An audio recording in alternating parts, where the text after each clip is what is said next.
তুমি রবে নীরবে হে ক্ষণজন্মা পুরুষ, তুমি রবে নীরবে।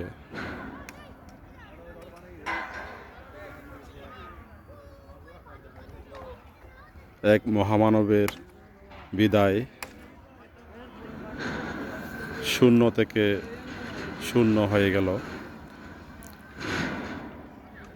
ডক্টর জ্ঞানশ্রী মহাস্তবীর সঙ্গরাজ মহোদয়। গতকালকেও যার দেহ ছিল এই মাটিতে, আজকে তার পুতাস্থি সমগ্র আছে, শুধু ছাই আর ছাই। চতুর্দিকে বান্তের স্মৃতি এখনও বিরাজমান। বান্তের ডেকে যাওয়া সেই বর্ণাঢ্য স্মৃতি, বর্ণাঢ্য কর্মযজ্ঞ রয়ে যাবে আমাদের মাঝে।